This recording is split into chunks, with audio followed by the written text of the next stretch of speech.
আসসালামু আলাইকুম সবাইকে। আশা করি সবাই ভালো আছেন, সুস্থ আছেন। ইও টিচের পক্ষ থেকে সবাইকে জানাই আন্তরিক শুভেচ্ছা ও অভিনন্দন। আমি আপনাদের সাথে আছি শাফিন। সো আজকের ভিডিওর টপিকটা হচ্ছে যে ফ্রিল্যান্সিং কি আসলে। নতুনদের জন্য ফ্রিল্যান্সিং এর একটা গাইডলাইন অবশ্যই দরকার পড়ে। সো আমি এই ভিডিওতে আপনাদের সাথে ফ্রিল্যান্সিং কি এবং কিভাবে ফ্রিল্যান্সিং কি কি কাজ আছে এগুলো সম্পর্কে আপনাদের একটা আইডিয়া দিব। সো আমি মনে করি আপনাদের এটা কাজে লাগবে। সো ভিডিওটা শেষ পর্যন্ত দেখার জন্য অনুরোধ রইল। আর আমার চ্যানেলে নতুন হয়ে থাকলে অবশ্যই সাবস্ক্রাইব করবেন। আর আমার ফেসবুক গ্রুপে আপনারা জয়েন করতে পারেন। ওইখানে আমরা ফ্রিল্যান্সিং এবং বিভিন্ন কাজ সম্পর্কে ধারণা দিব, ভিডিও দিব। সো চলুন শুরু করা যাক আজকের ভিডিওটা।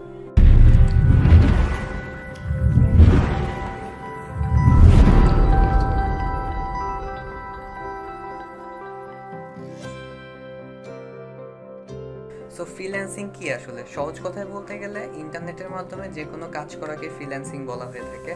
আরও ভালোভাবে যদি আমরা বলতে চাই তাহলে আসলে আমরা বিভিন্ন জায়গায় দেখছি যে বিভিন্ন গ্রাফিক ডিজাইনাররা থাকে এবং যারা এমএস ওয়ার্ডে কাজ করতে পারে, সফটওয়্যার ডেভেলপমেন্ট করতে পারে, অনেকেই আছে। তারা কিন্তু যে কোনো একটা কোম্পানির সাথে চুক্তিবদ্ধ হয়ে কাজটা করে এবং তারা দীর্ঘ সময় যাবত ওই কাজটা করে থাকে। কিন্তু ফ্রিল্যান্সিংটা হলো যে আপনার এগুলা কাজই থাকবে, প্লাস আপনি এখানে একটা শর্ট টাইমে কাজ করতে পারবেন। বা আপনি যদি অনেক ভালো একজন ওয়ার্কার হয়ে থাকেন, সেহেতু একটা কোম্পানিতে আপনি পার্মানেন্টলিভাবেও জব করতে পারবেন। কিন্তু সেটা কিন্তু আমাদের কোনো দূরে যাওয়া যাচ্ছে না, আমরা ঘরে বসে থেকে সেই কাজগুলো করতে পারছি। সো সো এই কাজগুলো সাধারণত শর্ট টাইমে হয়ে থাকে এবং ওয়ার্কার এবং বায়ারের মধ্যে একটা সামঞ্জস্যতাপূর্ণ থাকতে হয় অবশ্যই। সো আসলে এটাই ছিল ফ্রিল্যান্সিং আসলে কি সেটা। সো আসলে ফ্রিল্যান্সিং এবং আউটসোর্সিংয়ের মধ্যে পার্থক্যটা কি? অনেকে কিন্তু এই পার্থক্যটা জানি না আমরা। সো ফ্রিল্যান্সিং এবং আউটসোর্সিংয়ের মধ্যে অবশ্যই একটা পার্থক্য আছে, এটা নিয়ে অনেকেই দ্বিধাদ্বন্দ্বে থাকি আমরা। সো ফ্রিল্যান্সিংটা আসলে কি আর আউটসোর্সিংটা আসলে কি? যে কাজটি করে দিচ্ছে তাদেরকে কিন্তু ফ্রিল্যান্সার বলা হয়। সে ফ্রিল্যান্সিং করছে, অর্থাৎ কাজ করে দিচ্ছে, ওয়ার্কার যেটা বলি আমরা। আর যিনি কাজটি করাচ্ছেন তিনি কিন্তু আউটসোর্সিং করাচ্ছেন এবং তার মানে হলো যে তিনি বাইরে কারো কাছ থেকে সেই কাজটা করিয়ে নিচ্ছেন। সো তাদেরকে কিন্তু আমরা আউটসোর্সারও বলে থাকি বা বায়ারও বলে থাকি। ঠিক আছে, এটাই হলো ফ্রিল্যান্সিং এবং আউটসোর্সিংয়ের মধ্যে মেজর একটা পার্থক্য।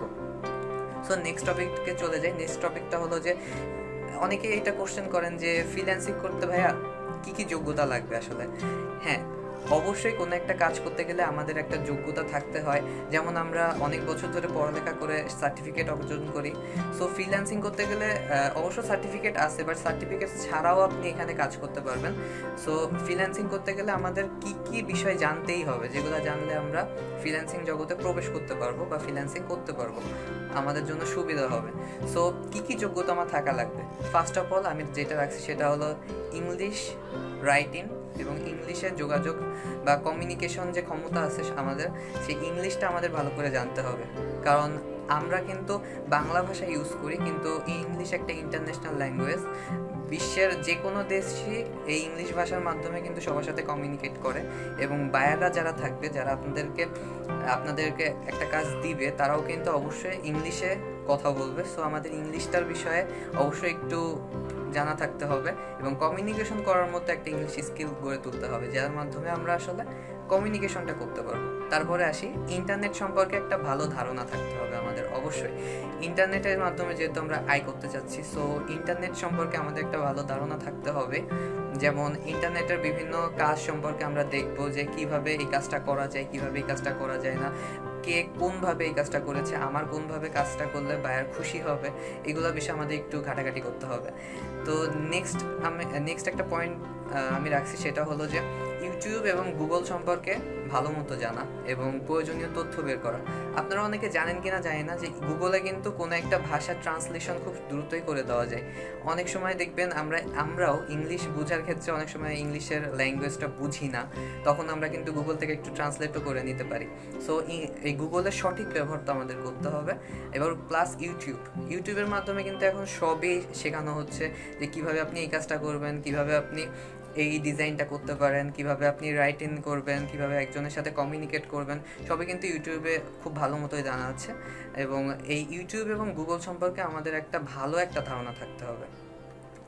তারপরে আবার অনেকেই বলে যে ফ্রিল্যান্সিং করতে গেলে সার্টিফিকেট লাগে, বাট সার্টিফিকেট লাগে না অবশ্য।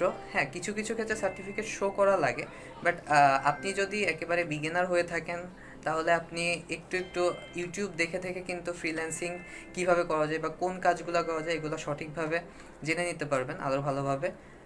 সো এটা ছিল ফ্রিল্যান্সিংয়ে আসলে আপনি কি কি যোগ্যতা থাকতেই হবে আপনার, যে আসলে আপনার কোন কোন যোগ্যতা থাকতে হবে ফ্রিল্যান্সিং করতে করতে গেলে। সো নেক্সট একটা পয়েন্টে চলে যাই, সেই পয়েন্টটা হলো যে ফ্রিল্যান্সিংয়ে কি কি কাজ করা যায়। এটা একটা ভালো একটা কোশ্চেন, অনেকে এই কোশ্চেনটা করে থাকেন যে ভাইয়া কোন কাজটা করবো, আমি তো ওয়েব ডিজাইন করতে পারি না, আমি তো ডাটা এন্ট্রি করতে পারি, সো আমার জন্য কোন কাজটা পারফেক্ট হবে। সো এই ক্ষেত্রে আমি একটা কথা বলতে চাই যে ফ্রিল্যান্সিংয়ে কিন্তু অনেকগুলো কাজ আছে, অনেক রকমের কাজ আছে, কিন্তু বাংলাদেশ থেকে আমরা কিছু কাজ বেশি করি, বাংলাদেশিরা বেশি করে থাকি। সো এই কয়েকটা কাজ সম্পর্কে আপনাদের সামনে তুলে ধরবো। সেই কাজগুলো হলো যে first of all data entry. So data entry সম্পর্কে আমরা কি বুঝি?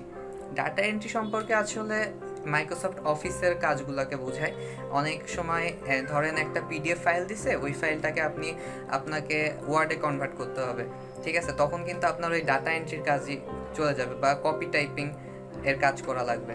সো আরেকটা জিনিস চলে যায়, সেটা হলো এসইও। এসইও সম্পর্কে আমরা কি বুঝি? এসইও সম্পর্কে আসলে আমরা বুঝি যে সার্চ ইঞ্জিন অপটিমাইজেশন। এটা সম্পর্কে অনেকে ভালোভাবে জ্ঞান রাখে। সো এসইও সম্পর্কে যদি আমি বলতে চাই, তাহলে এসইওটা হলো যে যখন আমরা গুগলে কিছু সার্চ করার ক্ষেত্রে কিন্তু আমরা যখন আমরা ফেসবুক সার্চ করি গুগলে সাপোজ, দেন কিন্তু ফেসবুকের যে অফিসিয়াল ওয়েবসাইটটা আছে ওইটা আগে চলে আসে। আবার ধরেন আমি সার্চ করলাম যে ঢাকার মধ্যে কোন কলেজগুলো সব থেকে ভালো, ঠিক আছে, হুইচ কলেজ ইজ বেটার, তখন কিন্তু একটা লিস্ট চলে আসে। দেখবেন অনেকগুলা কলেজ আছে আপার লেভেলে, অনেকগুলা কলেজ আবার অনেক পিছনে চলে গেছে বা অন্যান্য পৃষ্ঠায় চলে গেছে। সো আপার লেভেলে যে কলেজগুলো থাকে, হ্যাঁ তারাও অবশ্যই ভালো, কিন্তু সাথে তারা কিন্তু এসইও করে। এসইও বলতে যে আপনার একটা ট্যাগ ইউজ করে তারা, যে ওই ট্যাগটা সার্চ দিলে আমার যে গ্রাহকরা আছে তারা ওই ওয়েবসাইটটাই পাবে। এটাকে আসলে এসইও করা মাধ্যমে, মানে ওই গুগলে এসইও করা হয়, ইউটিউবে এসইও করা হয়, সব ক্ষেত্রে এসইও করা হয়। এই ক্ষেত্রে আসলে আপনার যে সার্চ অপশন আছে, সার্চ অপশনে আপনার উপরের দিকে থাকবে, র্যাঙ্কিংয়ে থাকবে, সেটাকে এসইও বলে। সো তারপরে আছে মার্কেটিং বিভিন্ন রকম হতে পারে, Facebook marketing, YouTube marketing, etcetera. তারপরে আর্টিকেল রাইটিং, এটাও একটা ভালো একটা ওয়ার্ড। আর্টিকেল রাইটিং আসলে রাইটিংটা আসলে কি? আর্টিকেল রাইটিংটা হলো অ্যাকচুয়ালি কোনো একটা বিষয়, ওই বিষয়ে একটা আর্টিকেল লিখতে হবে, বা মেইন যে কি পয়েন্টটা আপনার লিখতে হবে। এর কারণে আপনি কিন্তু অনেক টাকা আয় করতে পারবেন। তারপরে আছে গ্রাফিক ডিজাইন কিন্তু একটা মেইন পয়েন্ট অবশ্যই সবার কাছেই। গ্রাফিক ডিজাইন বলতে আমরা আসলে কি বুঝি? বিভিন্ন লোগো তৈরি করা, বিভিন্ন কোম্পানির ডিজাইন করে দেওয়া, বিভিন্ন প্রোডাক্টের, এগুলাই কিন্তু গ্রাফিক ডিজাইনের আন্ডারে পড়ে। তারপর আরেকটা যে জিনিসটা, সেটা হলো ওয়েব ডিজাইন এবং ওয়েব ডেভেলপমেন্ট, যেটা আমি করি আর কি। আমি কয়েকটা ক্লায়েন্টের সাথেও কাজ করছি, ওয়েব ডেভেলপমেন্ট করছি এবং ওয়েব ডিজাইন করছি। তারপরে চলে যায় অ্যাপ ডেভেলপমেন্ট। আপনারা যেগুলো অ্যাপ ইউজ করেন সেটাও কিন্তু একটা ডেভেলপারই তৈরি করছে। সো এইগুলো আপনি আস্তে আস্তে করে মানে ফ্রিল্যান্সিং করতে পারবেন।